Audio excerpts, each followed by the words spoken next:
Welcome मेरे प्यारे साथियों, आप सभी का स्वागत है आरंभ साइंस एकेडमी में। और आज की हमारी धमाकेदार वीडियो रहेगी पॉलिटी के बेस्ट क्वेश्चन के लिए। ठीक है, इस वीडियो में हमारे लिए 3 से 4 क्वेश्चन, आप किसी भी परीक्षा की तैयारी कर रहे हो तो हमारी पॉलिटी क्लास महत्वपूर्ण होने वाली। चलिए शुरुआत करते हैं सबसे पहले क्वेश्चन से।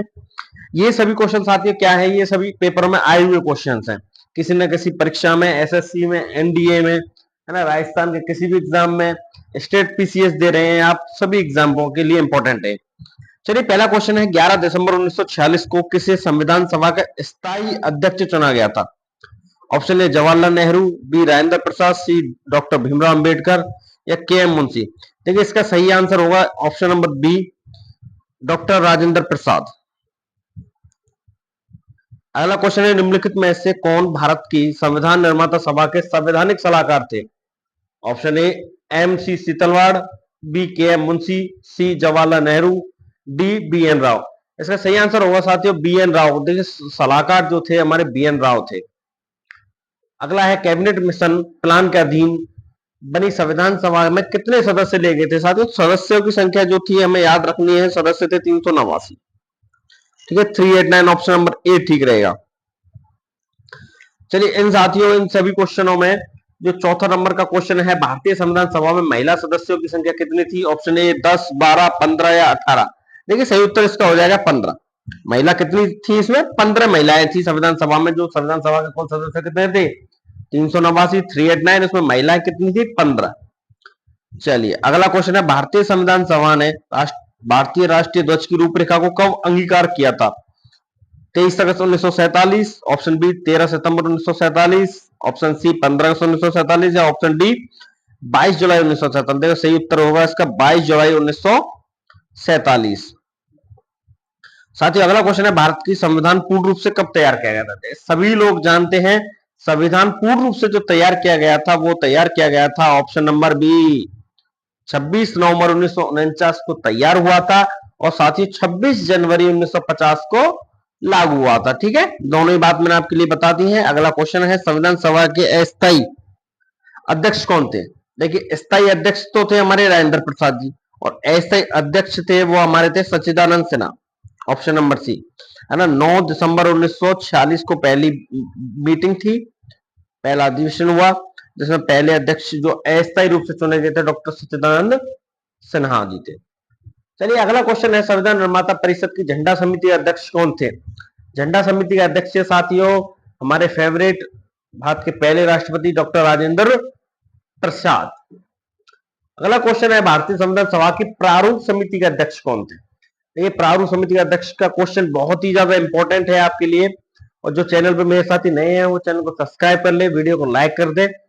राजेंद्र प्रसाद, जवाहरलाल नेहरू, भीमराव अंबेडकर और पुरुषोत्तम राम टंडन। प्रारूप समिति के थे डॉक्टर भीमराव अंबेडकर जी। चलिए, भारत की संविधान सभा किसके द्वारा गठित की गई थी? साइमन आयोग, क्रिप्स आयोग, माउंटबेटन या कैबिनेट मिशन। देखिए सही आंसर हो जाएगा option number D, cabinet mission. Bharat में सरकार की संसदीय प्रणाली कहां से लागू की थी? तो साथियों संसदीय प्रणाली जो ली गई थी वो ली गई थी ब्रिटिश संविधान, ऑप्शन नंबर सी। चलिए अगला क्वेश्चन है, लिखित संविधान का प्रारंभ किस देश से हुआ था? वो हुआ था साथियों ब्रिटेन, ऑप्शन नंबर सी। राष्ट्रपति द्वारा राज्यसभा के सदस्यों का नामांकन का नियम किस देश के संविधान से लिया गया? राज्यसभा के सदस्यों का नामांकन लिया गया साथी आयरलैंड से, ऑप्शन नंबर बी। चलिए अगला क्वेश्चन है, भारतीय संविधान में नागरिकता के प्रावधान कब लागू किए गए थे? सही आंसर हो जाएगा 1951 में।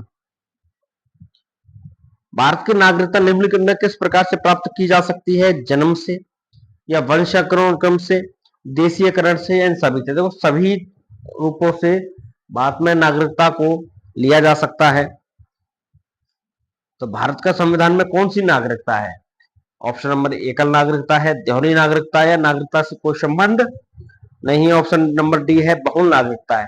तो हमारा जो संविधान है तो हमारे भारत देश में तो नागरिकता है साथियों एकल नागरिकता है, क्योंकि एकल नागरिकता का मतलब ये है कि आप भारत में रह रहे हैं या किसी और राज्य में रह रहे हैं, किसी भी राज्य में आप रह रहे हो, आप भारत के निवासी हैं तो आपको एकल नागरिकता है, मतलब एक ही बार नागरिकता लेनी पड़ेगी और आप भारत के नागरिक बन जाएंगे। लेकिन अमेरिका जैसे देशों में क्या है साथियों, आप जिस स्टेट में रह रहे हैं तो उस स्टेट की आपको नागरिकता लेनी होगी, और उसी के साथ साथ उस देश की भी नागरिकता आपको लेनी होगी। वहां पे दोहरी नागरिकता है, मतलब आपको डबल नागरिकता लेनी पड़ेगी। चलिए अगला क्वेश्चन है, भारतीय नागरिकता के लिए आवेदन करने से पहले व्यक्ति के लिए न्यूनतम कितने समय तक भारत में रहना अनिवार्य है? साथ ही उसका सही आंसर हो जाएगा 5 वर्ष, है ना। 5 वर्ष के लिए भारत में रहना बहुत जरूरी है। अगला है, भारत में नागरिकता प्राप्त करने का नियम कौन बनाता है? नागरिकता प्राप्त करने के नियम बनाते हैं हमारे भारत के सर्वोच्च पदाधिकारी राष्ट्रपति जी। भारतीय संविधान के अनुच्छेद 5 से 11 निम्नलिखित में किस पहलू से संबंधित है? साथियों 5 से 12 आर्टिकल 5 से लेकर 11 तक जो सारे आर्टिकल ये जो संबंधित है भारतीय नागरिकता से संबंधित है। Option number A. भाषा के आधार पर सर्वप्रथम किस राज्य का गठन किया गया था? तो सबसे पहले जो गठन किया गया था साथियों, किसका किया गया था? Andhra Pradesh, option number C. चलिए अगला है, आंध्र प्रदेश एक भाषीय राज्य के रूप में गठित किया गया था वो सन 1953, ऑप्शन नंबर बी। चलिए अगला है, भाषीय आधार पर राज्य के पुनर्गठन किस वर्ष किए गए थे? पुनर्गठन को जो किया गया था वो किया गया था सन 1956 में, और आंध्र प्रदेश को जो किया गया था वो 1953 में। दोनों ही अलग अलग हैं, दोनों का क्वेश्चन आया चुका है पेपर में। चलिए अगला क्वेश्चन है, वर्ष 1956 में राज्यों का जब पुनर्गठन किया गया था कितने राज्य और कितने संघ शासित प्रदेश थे? साथियों इसका सही उत्तर होगा ऑप्शन नंबर सी, 14 राज्य और 6 केंद्र शासित प्रदेश। ठीक है। अगला है, सामान्य अधिकार भारतीयों के लिए सुनिश्चित करता है धार्मिक समानता को, आर्थिक समानता, ऑप्शन सी सामाजिक समानता, ऑप्शन डी ये सभी। तो इसका सही उत्तर हो जाएगा ये सभी। अगला है, नौकरी में समान अवसर का अधिकार संविधान के किस अनुच्छेद में प्रतिस्थापित है? इसका सही आंसर हो जाएगा साथियों ऑप्शन नंबर डी।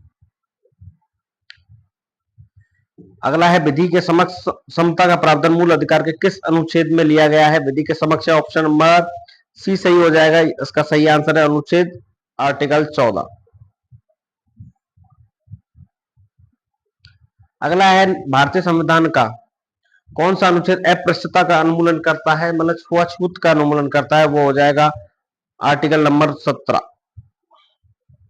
इसका सही आंसर होगा ऑप्शन नंबर डी। अगला है, भारतीय संविधान के किस अनुच्छेद के अंतर्गत शिक्षण संस्थानों में, जिसमें गैर सरकारी व गैर अनुदान प्राप्त भी सम्मिलित है, अन्य पिछड़ों, अनुसूची जनजाति व जाति हेतु आरक्षण की सुविधा प्रदान की गई है? वो कौन सा आर्टिकल है? आर्टिकल याद रखेंगे साथियों 15(5) में। ठीक है, 15(5) आर्टिकल में। अगला भारतीय संविधान के अनुच्छेद 25 का संबंध किससे है? 25 का संबंध साथियों धर्म से है। अगला, भारत के संविधान के राज्य के नीति निर्देशक तत्वों का उल्लेख कौन से अनुच्छेद में किया, कौन से भाग में किया गया? भाग 4 में। ठीक है, देखिए भाग जो 3 था इसमें मौलिक अधिकार है हमारे। ठीक है, भाग 4 में नीति निर्देशक तत्व है, 4 का में जो है वो मूल कर्तव्य है। ठीक है, चलिए अगला है, राज्य के नीति निर्देशक तत्व वर्णित हुए हैं वो है साथी आर्टिकल 36 से 51, ऑप्शन नंबर ए। अगला है, भारत के राज्य के नीति निर्देशक सिद्धांतों को किस देश के संविधान से ग्रहण किया गया है? तो साथियों नीति तत्व हमने किससे लिए? आयरलैंड से, ऑप्शन नंबर सी। अगला है, भारत में संघीय कार्यपालिका का प्रमुख कौन होता है? साथियों कार्यपालिका का प्रमुख कौन होता है? राष्ट्रपति जी, ऑप्शन नंबर ए। अगला है, भारत का प्रथम नागरिक कौन है? साथियों सभी लोग जानते हैं और बहुत बार पेपरों में पूछा गया है, भारत का प्रथम नागरिक कौन है? भारत का राष्ट्रपति। राष्ट्रपति का चुनाव का निर्णय कौन करता है? राष्ट्रपति के चुनाव का निर्णय कौन करता है साथियों? संसद।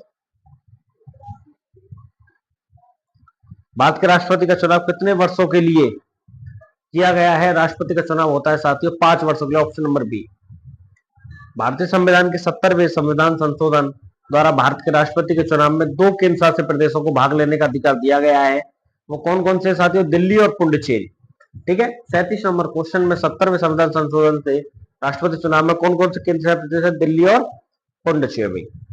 अगला है भारत के राष्ट्रपति निर्वाचित होने के पात्र बनने के लिए किस व्यक्ति की आयु पूर्ण होनी चाहिए? राष्ट्रपति के निर्वाचित चुनाव के लिए कितनी आयु चाहिए साथियों? 35 वर्ष, है ना। राष्ट्रपति के लिए 35 वर्ष होनी चाहिए, उपराष्ट्रपति के लिए 30 वर्ष, जो राज्यसभा के लिए भी है, और 25 वर्ष प्रधानमंत्री और लोकसभा के सदस्यों के लिए।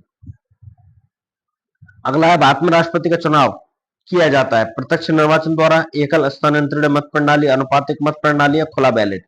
तो ऑप्शन नंबर बी, एकल हस्तांतरणीय मत प्रणाली द्वारा। अगला क्वेश्चन है साथियों, राष्ट्रपति को निम्नलिखित में से कौन पद और गोपनीयता की शपथ दिलाते हैं? भारत के मुख्य न्यायाधीश, है ना। ऑप्शन नंबर ए, राष्ट्रपति 5 वर्ष तक अपने पद पर रहता है अपने निर्वाचन तारीख से, संसद द्वारा निर्धारित तिथि से, अपने पद ग्रहण से, निर्वाचन आयोग द्वारा घोषित तिथि से। तो इसका सही आंसर होगा ऑप्शन नंबर सी, अपने पद से ग्रहण से 5 वर्ष तक। भारतीय संविधान के निम्नलिखित अनुच्छेदों में कौन सा भारतीय राष्ट्रपति के महाभियोग से संबंधित है? तो इसका सही आंसर हो जाएगा अनुच्छेद 61, ऑप्शन नंबर सी। अगला है भारत के राष्ट्रपति को उनके कार्यकाल की समाप्ति से पूर्व महाभियोग लगाने के लिए किस अनुशंसा अनिवार्य है? संसद के दोनों सदनों के द्वारा। देखिए साथियों, जो महाभियोग लगाया जाता है वो संसद के दोनों सदन, लोकसभा और राज्यसभा मिलकर लगाते हैं, ऑप्शन नंबर डी। अगला है भारत के राष्ट्रपति को उसके पद से हटाया जा सकता है, तो कौन हटा सकता है? अपने पद से संसद द्वारा हटाया जा सकता है, ऑप्शन डी। अगला है भारत के राष्ट्रपति पर महाभियोग चलाने के लिए कम से कम कितने दिनों पूर्व आपको सूचना देनी होगी? साथियों, राष्ट्रपति पर यदि हमें महाभियोग लगाना है तो कम से कम 14 दिन पहले, ऑप्शन नंबर बी सही है, कम से कम 14 दिन चाहिए, तब हम महाभियोग लगा सकते हैं।